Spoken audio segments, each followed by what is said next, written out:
dare you? Yes, indeed. It just wouldn't be the same if Greta didn't kick us off for our daily stream here. And yes, before you laugh, my hair is getting longer.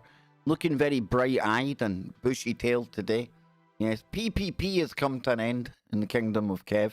So if you do want to support the show, the PayPal link is in the description. I'm only joking, but I am here to get myself in the mood, in the groove, because today it's going to be another huge show on KBS. We have got our good friend, the Nano Girl, coming along. Big shout out to Nano. I know she'll be listening in right now. And what a perfect way to follow on from last night's show. I shouldn't ever have to worry, and I don't, that topics and stories are going to collide.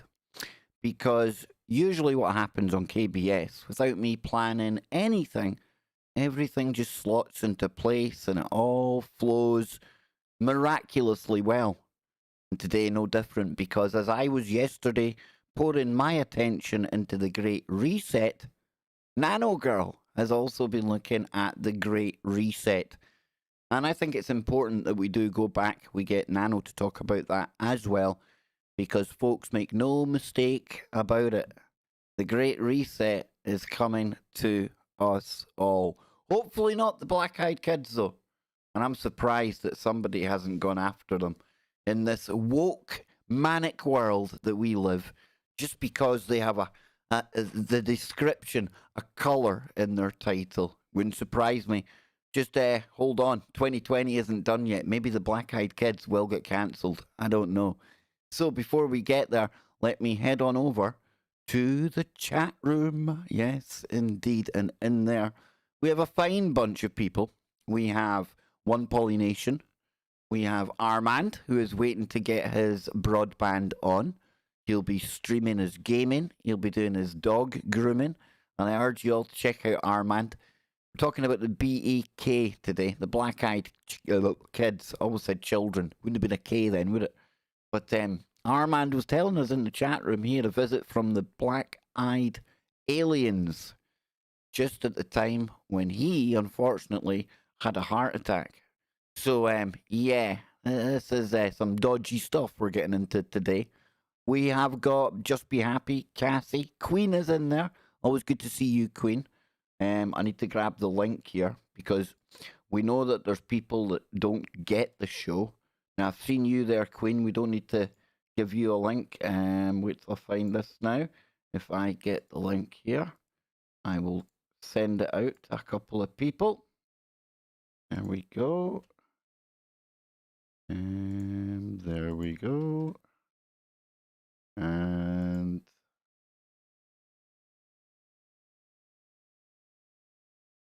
there we go. Right then. So with that done, let me get back into the chat room. We've got Sam Carno in there. We've got, scrolling up now, the Wookie. Good to see you, Wookie. Just Be Happy. Weapon X5. Yes, indeed, the black-eyed kids. Oh no. I told you there was updates coming on the black-eyed children. And it's a nice topic. I like the black-eyed children topic. It's a bit sinister. It's a bit woo. And it's good to take our minds off everything that's going on in the world right now. And if you're feeling triggered at anything you see on social media or anything you see on the news right now, always remember you're meant to be triggered. Step back, go for some fresh air, come away from the computer, do whatever you need to do. Anything you need to do, just don't get dragged in to this crazy culture war that's going on right now, okay? So then, with that said, who else we got in here? We got Tony Phillips, who enjoyed the show yesterday. Spooky Andy, having a splendid day, or as splendid as you can without PPP. But apart from that, really good. Hope you're having a good day, brother. Let's see. No, the King. We can't forget the King in the chat room. So we're going to move on now into the black-eyed children, black-eyed kids stories. And one of them has got a link to something that we were talking about not too long ago. Now, can you remember when, only on the Kev Baker show you would hear this, that we covered the topic of astral projecting, shape-shifting witch hunters? Do you remember that? The Benandanti, or the Benandanti, something like that. Anyway, right, we'll get to it. But they have a connection into the black-eyed kids. They do. Check this out, folks. And of course, when we're going to this, it's going to be Nick Redfern. He's one of the leading researchers on the black-eyed kids. Yes, I have still tried to get Nick back on the show. There's no hard feelings. There's been nothing happen between me and Nick. He's just a heck of a guy to get a hold of. And when you see how prolific he is with his writing, the books that he puts out, kind of understandable. The man lives halfway down the rabbit hole. Not all the way down. I've told you about that. I've warned you about the bottom of the rabbit hole, haven't I? Just halfway down. But we will get him back on sometime soon. I know it. So then, black-eyed children and a strange centuries-old society. So it says a couple of days ago, I wrote an article here on the black-eyed children. It was an article that revealed something that has, for the most part, remained unknown until now. Namely, that the black-eyed children, or the black-eyed kids, take your pick. I know some people don't like the name kids, because it refers to goats and animals and things like that. So I get it. You can take your pick. Do not descend on their victims at random, as has been long assumed. Now, we covered this the other day. Nick has been finding that the victims, the people who witnessed the black-eyed kids, had a common kind of theme or a commonality to some of the ones that he interviewed. And that common thread that weaves them all together is that people interested in the occult, they might be looking into the paranormal, they might be reading some paranormal book, but there seems to be that aspect in somebody's life just prior to a visit from the black-eyed children. Ah, yes, indeed. The startling truth is that the black-eyed children also appear after people have been delving into fields of the occult. Yeah, we just covered that one. Now, there's another aspect of all of this. I suppose I better read it, really, because you might have missed the show the other day. So, the startling truth is that the black-eyed children also appear after people have been delving into the fields of the occult, the paranormal, and the supernatural. Now, that aforementioned article demonstrated that just reading a book, or just reading books on the occult, can cause the black-eyed children to manifest, as strange as it all certainly sounds. Now, there's another aspect to all of this, a link between the black-eyed children and a strange centuries-old society. In my previous article, I said that a number of people contacted me when I brought up the matter of the black-eyed children in an article. Where is that there? In an article, and I said that the number of people contacted me when I brought up the matter of the black-eyed children in an article last year. I think I said that about 5 times, didn't I? One of them was Lisa of Lincoln, Nebraska. Now, she has a fascination for history, and particularly the weirder and more controversial side of the subject. Now, Lisa had a black-eyed child encounter at the height of her studies into what was called the Benandanti. Now, in English, the Benandanti translates into these words: good walkers. Not skinwalkers, good walkers. Now, they are a society that really took off in the 16th century and that closed its doors, so to speak, in the 17th century. Now, operating out of the northeast Italy, they were a band who maintained they had power to exit their physical forms and move by night in what we call an astral plane or another dimension. Now, there was a particular reason for this, namely to wage war upon deadly, evil witches that roamed the area. The primary goal was to ensure those same witches did not blight their crops. Now, despite their good intentions, a number of Benandanti, during the witchcraft trials of the Middle Ages, found themselves accused of being witches and of engaging in both Satanism and sorcery. Now, some were tortured, some were burned at the stake. And Daniel Lederman states that the group were of peasant stock, poor, and largely illiterate. They spoke almost exclusively the Friuli dialect and at times had trouble communicating with their judges. However, several statements reappear throughout the entire length of Ginsberg's study. All Benandanti insist that they were chosen by being born with a call. Now, occult world provides the following. The origin of the Benandanti cult are unknown. The roots are probably ancient.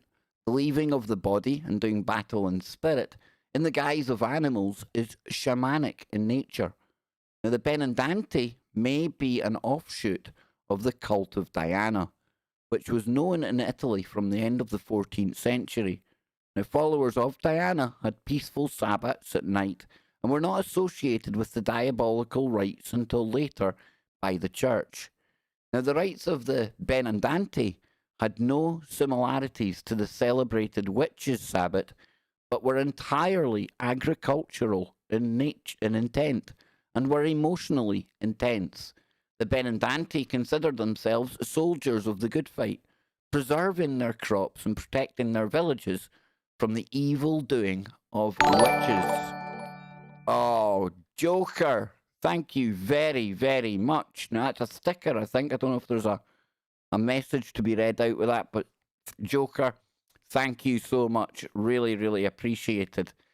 Now, by the sounds of it, these Benandanti, to me, they sound very much like pagan, druid type people. And of course, you know, it's the church that came along and made it as if all these different beliefs, different knowledge, you know, how to use herbs and how to make medicines and things. It was them that said all this stuff was evil, you know, and I don't think listening or looking at what we know about the Benandanti so far, does it sound to you like they were an evil bunch? People that practiced astral projection, were concentrating their intent on their crops, a good harvest? Really? Does that put you in line for a witch trial? Crazy times, right? But all of this brings us back to Lisa, because where's the link to the black-eyed children, I hear you asking? Who is a nurse in one of Lincoln, Nebraska's hospital. Now, she told me of how, at the time of her research into the Benandanti, she had a bout of sleep paralysis in the early hours of Tuesday morning in May 2018. She was in bed, semi-awake, and surrounded by 3 pale-faced children. They all had large black eyes and were dressed in the near ubiquitous black hoodies that they are so often seen in. No words were spoken, which is rare, Nick says. The black-eyed children usually demand something: food, money, help to find a family member, and the list goes on.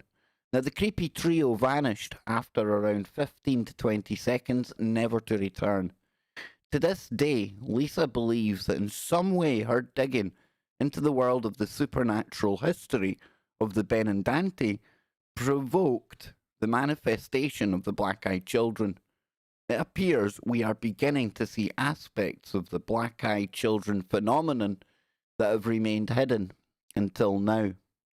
Now, this Benandanti, it might not actually be unfamiliar to many people out there. And I can't remember who it was that got in touch with me after the last show that we'd done that mentioned the Benandanti. However, I was informed that there's actually a Netflix show all about it. We've got our super chat coming in here from Just a Guy, so I'll wait a moment. We'll wait to get that. Brown chicken, brown cow to you as well, brother. Yes. Yo, all you lovely people, hope you all are having a great day. The ebony-eyed losers are just looking for the PPP. Brown chicken, brown cow. The ebony-eyed losers. I love it. Can we call them that? The EEL. I like that. Ebony-eyed losers. I do like that. But yeah, this Benandanti is actually featured in a Netflix show. Now, I haven't watched it yet, which some of you will probably be surprised at, right? Because I know that you think I spend far too much time dipping my toe back into the programming and watching all of these fictional shows that program me to be a really bad and heinous person. But I do it for all of you, because some of the information that you can glean, hidden in plain sight, as they say, It's glaring. But let's take a look at this show about the Benandanti before I give you more black-eyed children accounts, before we then shift gears and go and join up with Nano Girl for tonight's show, The Great Reset, Part 2. So then, head on over here. And this says, Netflix's Luna Nera is witchy, but with a historical twist.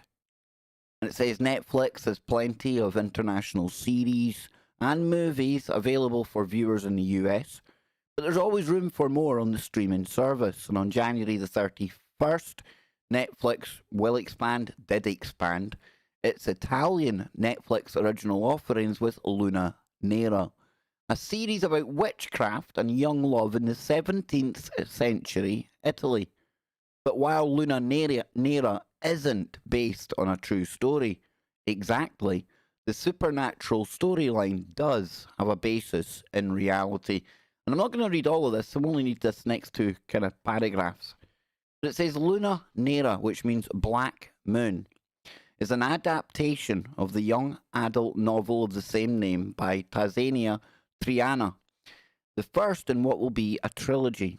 Now, in fact, the work on the series began before the book was ever released, and as reported by Cine Europa, filming for the first season wrapped up in July 2019, blah blah blah. In the 17th century Italy, a teenager learns about her destiny among a family of witches, just as her boyfriend's father hunts her down for witchcraft. Sounds a bit complicated? Relationship, to say the least. Now, with this particular story, or while this particular story is fictional, there are parts of the premise that are based on actual history. After all, witch hunting was a very real issue a mere 400 years ago when the show is set. And in Luna Nera, the witch hunters are the Benandanti, a group of people in northern Italy who believed that they had powers to fight off witches who did things to spoil their crops and the land. And the Benandanti, which means good walkers, we all knew that, believed their spirits left their bodies and that they were chosen by God to protect against witches, as explained by Ancient Origins. And that's actually the article we read out.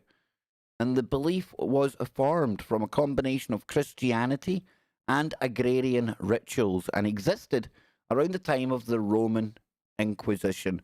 So there you go, folks. I think that's probably worth checking out. Yeah, you guessed it. I'm going to check it out for you. But then I found another story today about black-eyed children that I think you're going to like. And I think for this one, we may just shove on some atmospherics in the background, I think. Yeah, I've got a bit of a thunderstorm on maybe today. Will we do that? I think so. Yeah, we'll have a bit of thunder and lightning for the next one, right? So this is My Black-Eyed Kid Encounter by Jake. Get ready, folks. Telling you. Don't go looking for black-eyed kids. This story comes to us from Jake. He didn't want to be identified any further. So, black-eyed kids, the mere idea of them terrifies me. It didn't used to. In fact, if I didn't understand what the big deal was, I don't know why. I mean, I read the online stories and articles about the B.E.Ks, just like everyone else, but I just didn't have the visceral reaction so many people did when reading about them. So I embarked on a quest. I'd show people just how unscary these things were, whatever they were. Who knew if black-eyed kids was even a real thing? I'm the kind of person who needs to see it for myself. So I began doing a lot of research online.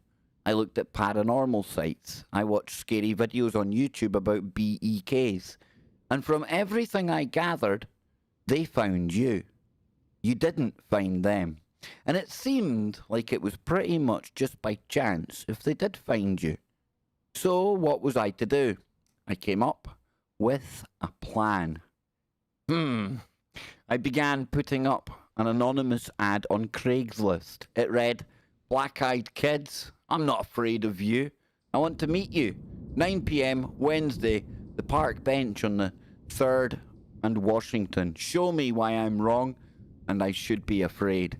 It's quite lucky he probably didn't get arrested for trying to procure young people on Craigslist. It's just something that sprung to mind there. Don't go repeating this guy's work, okay? Don't repeat this experiment. So it says the bench was only like a block from my apartment. So every Wednesday I would walk down there and see if anyone or anything came by. I usually wouldn't sit there. I'd stand back and watch. I'm not stupid. I may not be afraid of the black-eyed kids, but I know that the internet can attract some nuts. And it did. Occasionally. Nothing exciting enough to write about. A couple of pervs and some teenage kids joking around. So this went on for 6 months and then I stopped posting the ad. The week I stopped, I got a knock on my door. I was sitting on the couch and it was a little after 9 p.m. I don't know how to explain it, but the second I heard the knock, my skin went ice cold. Ice cold. I didn't need to get up. I knew who it was, and much to my surprise, I was terrified already. I was wrong about being afraid of the black-eyed kids. The fear is on a different level, an instinctual, primal level. But still, I managed to get up and open the door, and yep, there was a kid, about 9 years old. Olive skin, dark eyes, dark hair, solid black eyes staring up at me. "Can I come in?" he said. I was speechless. And after what seemed like an eternity, I responded with a no, and I began closing the door. "We missed you at the park tonight," the boy said.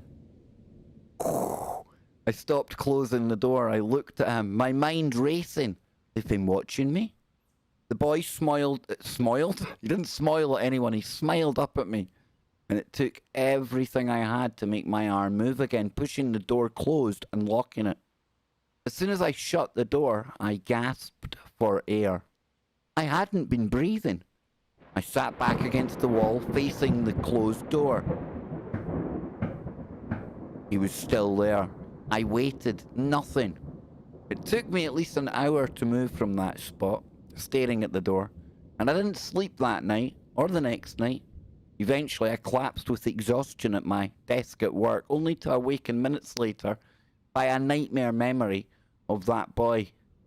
It's been 6 months now, and I can't explain the fear that washes over my body when you see the eyes of these kids.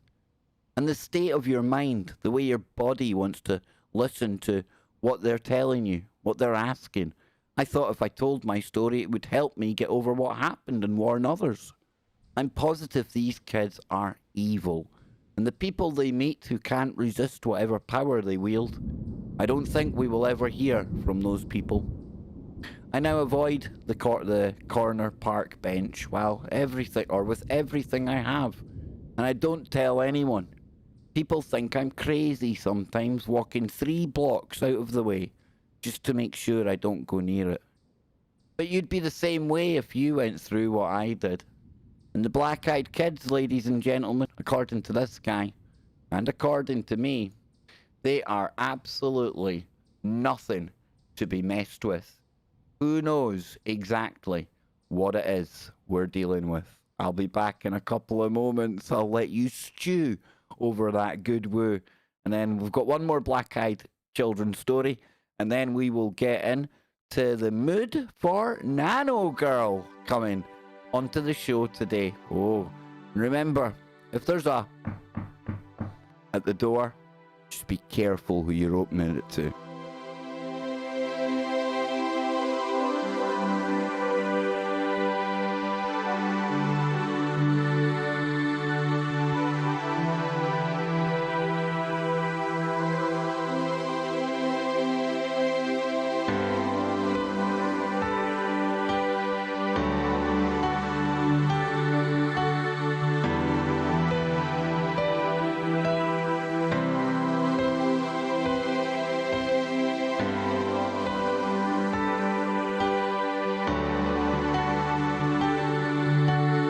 No, Andy, I totally agree with you.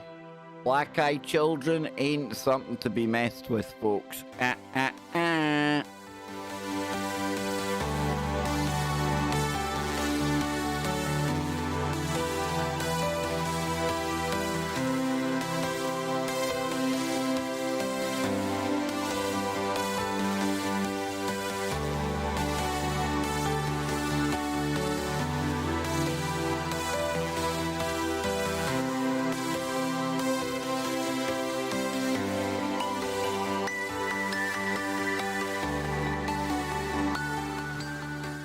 Black-eyed children woo, eh? Dang, diggy. I don't know about you, but it definitely gave me the goosebumps, that one there. And I don't know, it wouldn't be me putting an ad on Craigslist or anywhere else to go and meet a black-eyed child. Holy shimoly. What the heck got into that guy's mind? You know, random thought.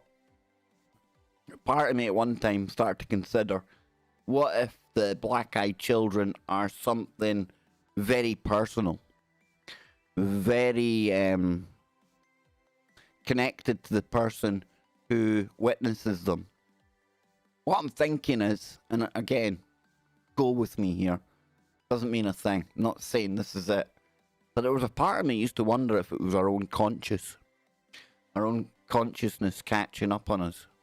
Maybe we've done something as a child, or maybe, you know, something is still haunting us. Maybe we've done something we haven't told people, and maybe these things are constructs of our own subconscious that come along and maybe have an effect on us in the real world by manifesting as things that we can't explain. Oh, thank you very much, Greg. Have some money, Kev, soon it will be worthless. It's looking that way. It really is looking that way. It's the Great Reset, folks. Yes, indeed. We'll get into more of that with Nano Girl. But Greg, thank you very much, brother. Really appreciate it.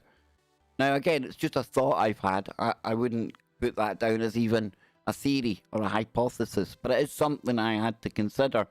Because you have to wonder, you know, it's a bit like... This is going to sound bizarre, right? But it's a bit like the Bigfoot. Why is it like the Bigfoot? Well... because we don't know where any black-eyed children or a family of black-eyed people are. To my knowledge, we've never had an autopsy or a coroner doing working on a body and the body having black eyes. Where do they go? Where do they come from? You see how that's why I put them in the same bracket as the Bigfoot. Now these things, obviously, they interact with humans a lot more than the Bigfoot. But what are they? Are they good? Are they bad? I've yet to hear any positive stories. I've never heard of a black-eyed child helping Granny across the road with her shopping. Never heard of a black-eyed child coming to the rescue in your moment of need. That doesn't seem to be the flavour of these things at all. And there's something really sinister. It makes it 10 times more sinister when you're using if it's a child. I don't know why. I've shared this with you before. I think it's from The Shining. But whenever I watch a horror movie and there's like young kids in it and they're getting spooked or they turn into the spooks, oh, holy begoli. It's like 10 times worse, right? And the fact that the children are at the heart of this one, I don't know, it just adds extra woo to it. Now, I have covered a story in the past about a black-eyed family. I think it was the Whistler, Johnny Whistles, who came along with that one a couple of years ago now. But it was actually over here in the UK. It was reported over here at the time. They'd been spotted around a lake. I think if my memory serves me correctly, it was a family of them, a couple of kids, parents, all black-eyed. Now, it seems like a bit of an outlier, that story, because it's not really got any other black-eyed adults material you can back it up with. So you have to ask, did somebody make that up? Or is there a bigger kettle of fish here waiting to be opened? And again, if there's a black-eyed, or if there's families of black-eyed people and we don't see them round about us, living next door or in the street down from us, where are they? Where do they come from? And where do they go? And that, for me, is why it makes it a danged good bit of woo. And what if I was to take my favourite location for woo, the forest, the woods, and mix that with some black-eyed madness? Think I can? Think again. Here we go. Last black-eyed child story of the day. Some of you will be pleased to hear. I don't know about you lot, but I'm really enjoying how we KBS 2 is really turning into a hotbed of paranormal and fun woo. And no matter what happens with the big channel in the future, you know, we're going to keep this one here for the fun that we have with our little paranormal streams, our little mysteries, our little trips into the ancient world. Yeah, I really enjoying the buzz we have, and yeah, just thank you to all of you. Honestly, thank you so much. So then, Black-Eyed Child in Notorious Woods. Holy shamoly. Now, I haven't read this one. I thought I'll save it for the stream. It says located in West Sussex. Hang on. We'll get the scary music on this time, right? We'll have a bit of that blasting. There we go. So located in West Sussex, England, Clapham Woods stands to the south of a small village of Clapham, reveals mysterious universe. Well, they didn't reveal it. You can go and look at that anywhere on a map. It's not the first time anyone's made that claim, mysterious universe. Don't hype it up. They add that historically, Clapham has been an archetypal English village, one that has been around likely since Saxon times. And over the last 300 years, it has remained largely hidden from the outside world, except that is for the last 4 decades. Now, since the early 1970s, Clapham Woods has been associated with murder, mystery, and a secret society called the Friends of Hecate. Now, it was in 1972 that the mystery began. In June of that year, a police constable named Peter Goldsmith disappeared while walking through the woods. His body was not found for around 6 months, specifically on December the 13th. What makes this even more intriguing is the fact that 2 months before PC Goldsmith vanished, he had investigated the death of a woman who had been murdered in the very same woods. 2 victims inexplicably or inextricably linked to one another. And, as Martin J. Clemens also reveals, in July 1975, pensioner Leon Foster disappeared and was subsequently found 3 weeks later by a couple who were searching for a horse in the woods, a horse that had also gone missing under mysterious circumstances. Next, on Halloween of 1978, the vicar of Clapham, the retired Reverend Harry Snelling, went missing. His body was found 3 years later by a Canadian tourist. Again, no cause of death could be identified. Things were far from over. 3 years later, in 1981, the body of a woman named Gillian Matthews, was found in the woods.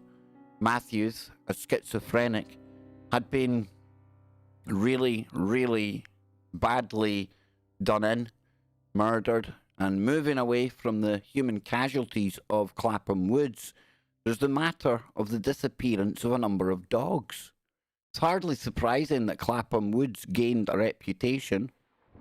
Oh, the thunder's come on. Oh. Gained a reputation as a place filled with menace and mystery. In 1987, information surfaced suggesting that Clapham Woods was filled with something else too, a powerful and dangerous group whose memberships included elements of the British government. That called the Friends, now is that Hecate or Hecate? Either way, right? Now the Friends, or the story of the Friends of Hecate, first surfaced publicly in the pages of The Demonic Connection, a 1987 book written by Toyne Newton, Charles Walker, and Alan Brown. Now, according to Walker, he met with one of the members of the secret group who confirmed that the deaths of the various people and the disappearances of the dogs were the work of the Friends of Hecate, which had been described as, quote, a quasi-pagan British occult order. Now, while existence of the Friends of Hecate, or Hecate, has yet to be fully confirmed, the unsettling story of the dark and mysterious deaths in the heart of Clapham Woods has ensured that the legend of the group survives and thrives. You may now wonder what all this has to do with the black-eyed children. Now you will find out. It goes on to say here, of the many people who contacted me about their experiences with the black-eyed children, one was Terry of New Orleans. 27 years of age, Terry, in September 2016, spent 2 months in the UK hanging out with relatives.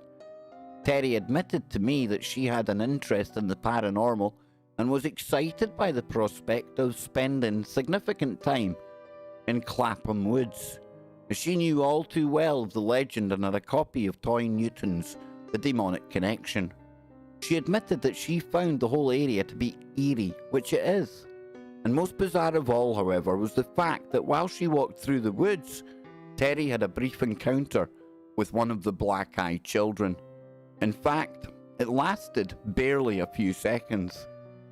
As Terry strolled through the woods, she said she saw a small girl in a hoodie and jeans, both black in colour, who laughed at her in an unsettling fashion. Most terrifying of all were the eyes. By now I don't have to explain what they looked like. In seconds the black-eyed thing was gone. As for Terry, she was rooted to the ground in fear. Hyperventilating, she just about managed to find her way out of the woods. None of this stopped Terry from returning to the woods 3 days later, however, and she did not see the black-eyed child again. Yet again, though, we have an example of a black-eyed child appearing when someone is immersed in the domain of the occult. And I think we'll need to do a little show on the Friends of Hecate, or the Friends of Hecate. So that, ladies and gentlemen, rounds up our little black-eyed children extravaganza for the stream today. All that needs to be done now is I'm going to get a quick drink. I'll come out into the chat room for 5 minutes or so, hang out with you great people, see what they're saying about the black-eyed children, see what your take on this is, and then shift gears, and I'm going to get Nano Girl, and we'll all head on over to tfrlive.com. And if people are having a problem, if you're in Discord, I will have a room in Discord open as well, where you can listen at your leisure. So I'll be back in a moment, folks. Don't go anywhere. And while I'm away, just make sure there isn't any at the door. And the black-eyed kids ain't gonna scare you.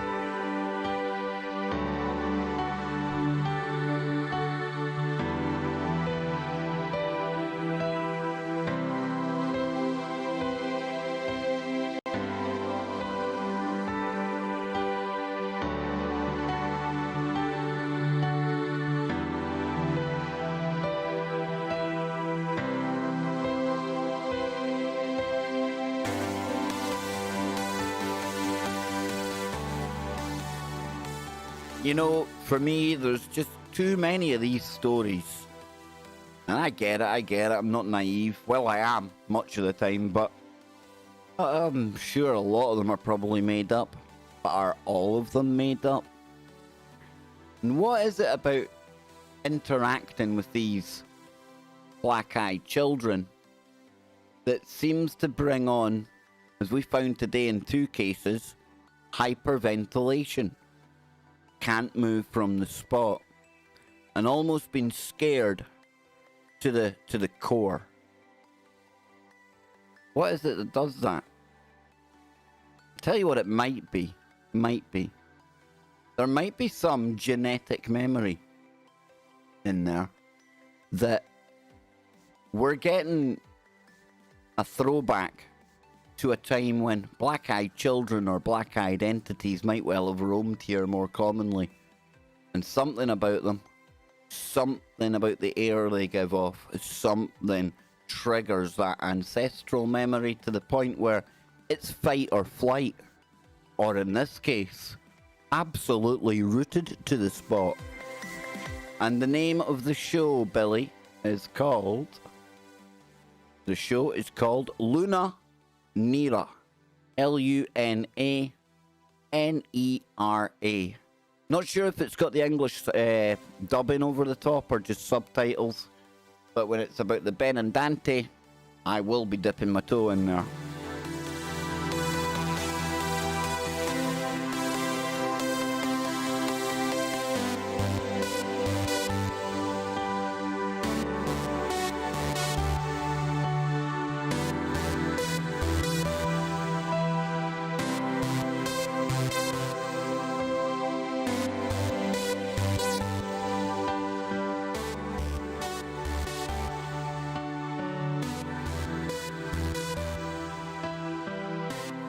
Okay, let's see what you crazy characters are saying in there.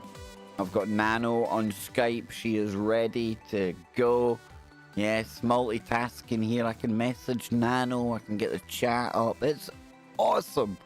So then, Red-Eyed Kids is a totally different story. Absolutely. Absolutely it is. The Curse of Oak Island Season 2, Episode 1 with kids. Iconography symbolism. Prevalent. No idea. It's been that long since I've watched episode 2 of, or season 2. In a good few years now, Kev. And there is Nano Girl in the chat room. And yes, I'm with you, nothing as it seems. It does scare the brown stuff out of me too. Absolutely. Let's see then. Oh, Lewis. No, you missed it. It gets better and better every season. Whoa. Who else we got in there? We've got Jules. And I don't going to spend too long in here. I apologise, folks. I didn't see the time. It's getting on a bit. 20 minutes until the show starts, and we'll be over at tfrlive.com in the chat room. Also, I'll be opening up a room in Discord. I know some people struggle to get logged into the chat. I've got you covered. We've got you covered here at KBS. We wouldn't leave you out, because without you peeps, there would be no KBS. So I try my hardest to make sure everyone has got a way to listen. And if you want to join the Discord, there is a link incoming right now. Stand by. Copy that. I'll put this in here. Join Discord. Boom. There you go. I'll leave that up for 5 minutes, and then I will be out of here, folks. But remember, I'll be back tomorrow. We'll try and find some more woo. I've already got more woo dug up, by the way. It's already sitting in a folder, waiting to go. Yes, indeed. And tomorrow night on the show, I don't think we've got anyone planned tomorrow night. Thursday night, we'll probably do a simulcast in the second hour. We've got lots of stuff to look forward to this week, folks. That's the point. And tonight, this is the show that's going to really be the highlight of my week. And it's going to be Nano Girl. Always like hanging out with Nano Girl. I tell you what, though, it's going to be hard to choose, right? Because Kevin Nacy yesterday, he knocked it out the park as well. Dang, all of these guests are up in their game. That means I have to as well. And a big shout out to Kevin. I'm not sure if he's here today. Sometimes he gets the chance to tune in. But if you're there, brother, absolutely fantastic last night.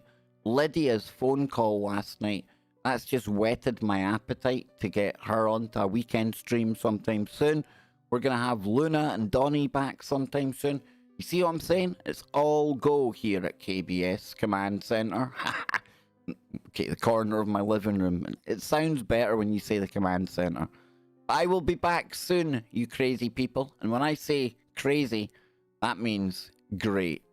I love you all. I want to thank you all so much for continuing to come and watch the craziest man on YouTube. And yes, this is the abnormal paranormal show to beat all others. Or is it para-abnormal? I'll need to check. But we're out of here, folks. Until, what, 19 minutes time? Keep your mind open. Keep looking for the woo, but not to the point where your brain turns to black goo. And Nano Girl is in the green room. Head on over to TFR Live now, folks.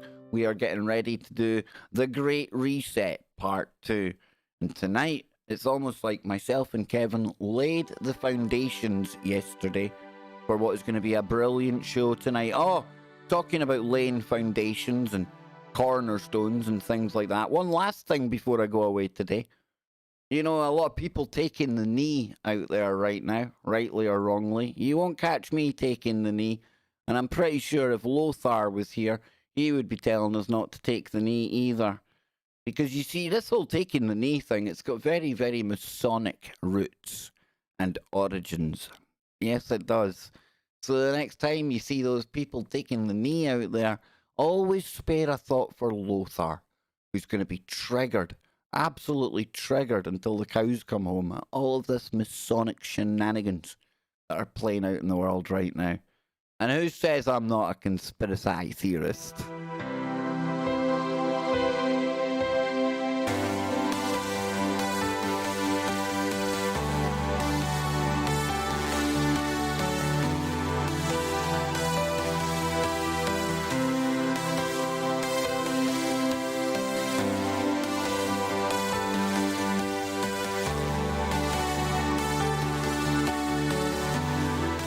Nano doesn't just show up on the show once in a while. Nano is a huge integral part of the show. I'll have to be having words with you, Nano, in a couple of seconds.